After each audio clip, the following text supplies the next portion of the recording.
Allora, Fabio Melillo, ennesima vittoria, l'ottava se non vado errato, e questo sta a testimoniare insomma la forza della squadra che addirittura ha rifilato 4 gol al Brescia, una squadra niente male, soprattutto perché l'ho vista un po' nel primo tempo.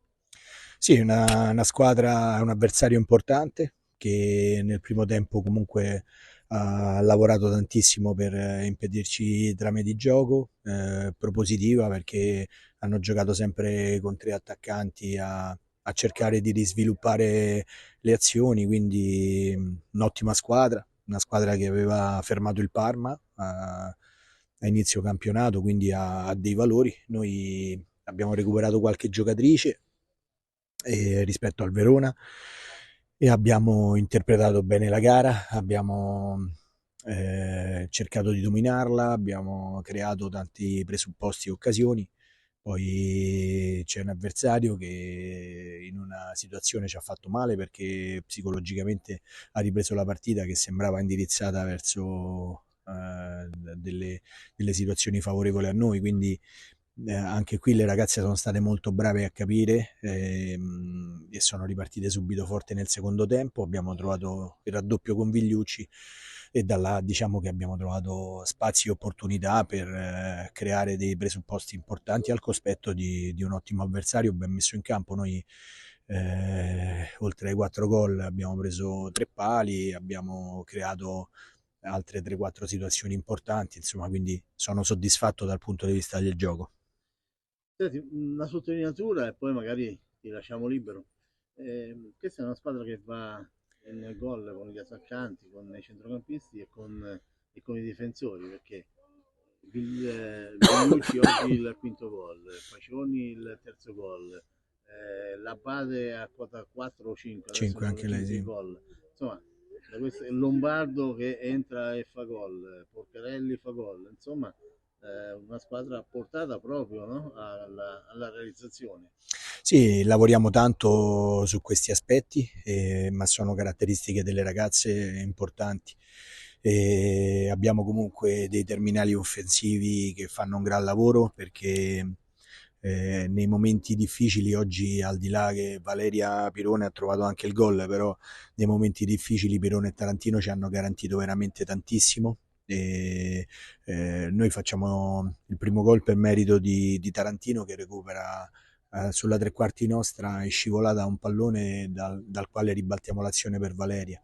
Questo per dirti quanto è importante che la squadra si muova tutta e che abbia certi presupposti. È chiaro che gli attaccanti vivono di gol e quindi ci tengono, però uno dei segreti sicuramente è questo, questa compattezza e voglia che hanno le ragazze di creare presupposti, quindi anche gli attaccanti di sacrificarsi molto in fase di pressione e creare obiettivi importanti. Bocca al lupo, complimenti. Grazie. Mister Aldo Nicolini, allenatore del Brescia. Mister 4-1, però il primo tempo avete reso la vita dura alla Ternana. Sì, è vero. L'avvio è stato un po' complicato perché la pressione del Ternana era forte, però col passare dei minuti ci siamo assestate, abbiamo tenuto la palla, abbiamo provato a giocare e quello ci ha permesso di stare meglio dentro la partita per tutto il primo tempo, trovando anche il gol del pareggio.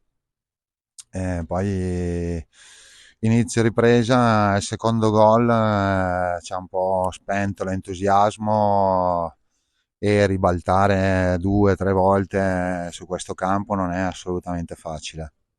Diciamo che diciamo, la penalizzazione forte è stata aver subito il gol al primo minuto. Penso che quello ha un po' condizionato Sì, lo sì, sviluppo del secondo tempo. sì, sicuramente un gol così, come detto, ti spegne un po' l'entusiasmo e, e ti fa insomma perdere un po' la fiducia in quello che stai facendo e così è stato. Però è soddisfatto della prova delle sue ragazze?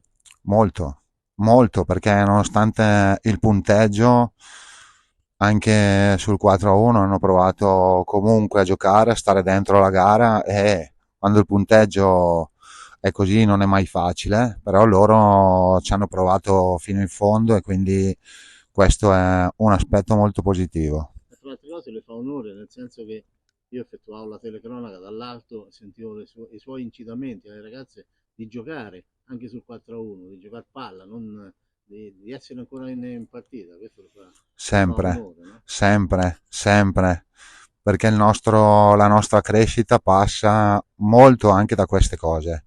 Quando ti crolla il mondo addosso sportivamente parlando, e tu devi essere capace di stare dentro questa difficoltà, reagire alla